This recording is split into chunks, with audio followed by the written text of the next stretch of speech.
Howdy folks, Matt here with the one and only Rachel Miller, and we're about to run through a warm-up sequence prior to our lifting session. And this is a very yoga-centric sequence, and it's going to be but very spinal-centric. So a lot of torso rotation, spinal rotation, lateral flexion, extension, opening things up, creating some blood flow and circulation in our intervertebral discs, and which, since the spine runs straight down the middle of our body, it is a great warm-up because it's going to help heat ourselves up, get our core body temperature up, and get us prepped and ready for what is to come. So without further ado, let's get twisty. Okay, so the first thing that we're going to do is actually start standing, and then we're going to lower down onto our back. So this is one of my favorite type side body activations. It's going to get you a lot into lateral flexion. So the first thing you're going to do is reach your right arm up in the air, take your left ear down to your left shoulder, and then you're basically going to start to curl down. So really squeeze in through the side of your left waist and push your ribs out to the right, and then start to push your hips out to the right, and then start to bend the left knee and let the left fingertips lower as much as they will. And then from here, stay in this side bend, but reach your top arm up towards the ceiling, and then push your right foot actively down into the ground while you simultaneously try to lift up from the right fingertips. So this is a big side stretch on the right side. Take a breath in and out. And we're gonna come up one piece at a time. So start to straighten out through the knee, start to pull the hip underneath you, start to slowly reach the arm up as you articulate up one vertebra at a time, and then the head is the last thing to lift. And then hold here, close your eyes and reach your left arm up too. And then just notice the difference between the right and the left side of your body. And then keep the left arm up, right arm comes down, and then right ear to right shoulder, and then slowly start to squeeze through the right side of the waist as you push your ribs out to the left, push your hips out to the left, start to bend into your right knee a little bit, and then hold here, top arm reaches up, and then reach the left arm up as high as you can as you simultaneously press your left leg down. Take a big breath into the left space of your body. And then like someone's pulling you up from your left arm, slowly come out of the knee bend, then the hips shift under, and slowly articulate up through the spine, head is the last to lift, and then reach the right arm up. And again, just notice the two sides now. Take a breath.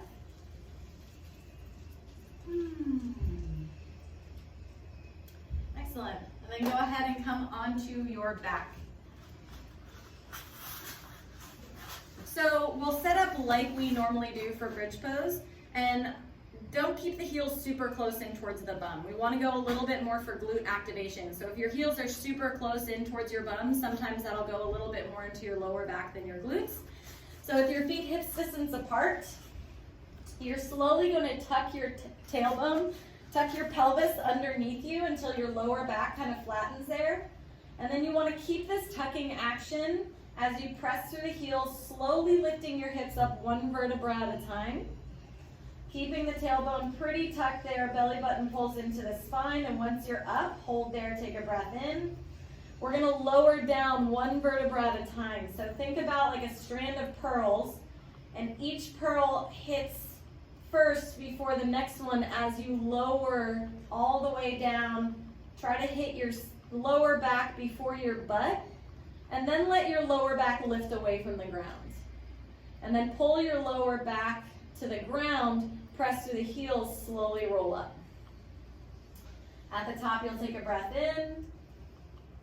And as you exhale, you'll lower from the top of the vertebra, keeping your pelvis super tucked, navel to spine. Lower back hits the ground before your bum does. And at the very end, let some space come into the lower back. And then one more time. Press low back down as you push through the heels, starting to lift up one vertebra at a time.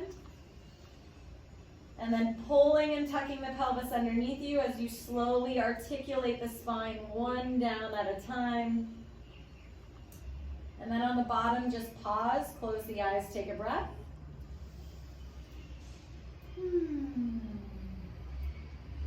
Good, and then we're gonna come on to hands and knees. So tabletop position. From table, oh, I like this little dueling cat-cow here. So from here, just go through your traditional cat-cow. So flexion of the spine as you exhale, and then as you inhale, lower the belly, open the chest, lightly lift the chin, and exhale, round the spine. So now hold here in cat pose. Take an inhale and try to breathe into the back space of your body. And this time as you exhale, use your abdominals to pull your belly down, moving into spinal extension. Just switching the breath. So inhale, round the spine, breathe into the back space of the body. Exhale, using your abdominals to pull the belly down as you open up through the chest. And then find a nice neutral spine, flat back, just going through a little core activation in between. Tuck your toes. And then from here, strong shoulders, tuck your pelvis a little bit without rounding the spine, hover the knees, little floating tabletop bulldog plank. You're staying here for 3, breathe, push into the floor, engage your lower abdominals, and then lower the knees down to the floor, and then keep your lower body as it is, and just walk your hands over to the left. So the lower body and the hips don't move. And then from this position, draw your outer right hip back behind you. Try to keep it pinned there, and we'll go through cat-cow in this position. So inhale, lowering the belly, opening the chest. Exhale, rounding it out. And then 2 more times here. So going through flexion and extension of the spine within this lateral hold. I like to think it gets into the little nooks and crannies of the side of the spine as well as the front and the back. Then find your neutral position and then walk your hands all the way over to the right. This time your outer left hip will pull back behind you as you go through cat pose, round the spine. And inhale, lower belly.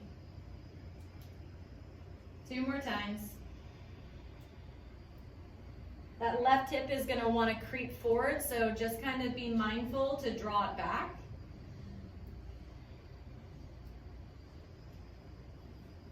And then go ahead and walk the hands through center.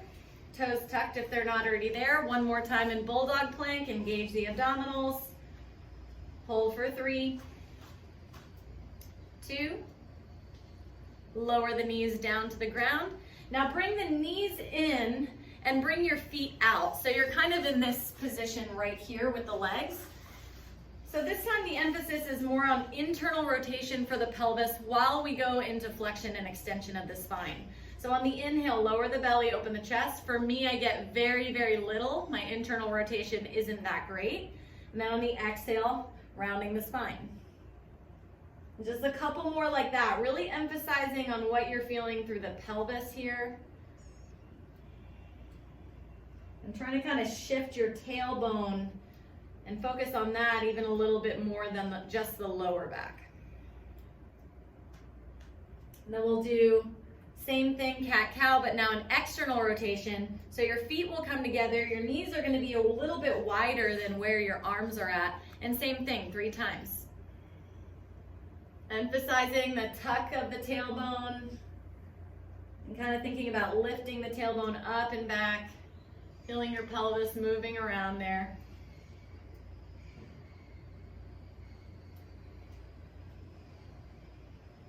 Good, and then flat spine. Let's bring the knees right underneath the hips just like they were a moment ago. Going into a little bit of side work here. So I'm just going to face the camera like so.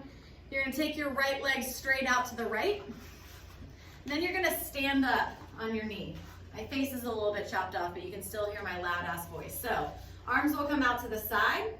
You're going to press your hips out to the right as you reach your arm to the left.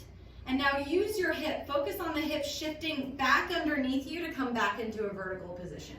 So reaching away and then pulling the hip underneath you. So this is also a little bit of inner thigh work as well. Reach it out, hold. Now just tap your fingertips wherever they land on the ground and then reach your right arm up. Now press your hips in front of you a little bit And use the right side of your obliques to pull you back up as you shift the hips underneath you. So 2 more times. Reach first, then drop the fingertips down. As slow as you can, squeeze through the side of the oblique to pull you back up. 1 more time there. Good. Exhale, pull back up. We're going to make it a little bit more challenging. So reach, lower the hand halfway down towards the ground, stay. Option to intensify, reach the right arm overhead, bicep around the ear. Option to intensify some more, left arm parallel. Really press your right leg out to the right. Press your hips in front of you, take a breath. And then use your core to pull you back up. Right hand comes down the right thigh, and we'll side bend in the opposite direction. And just chill there for 1 breath in and out.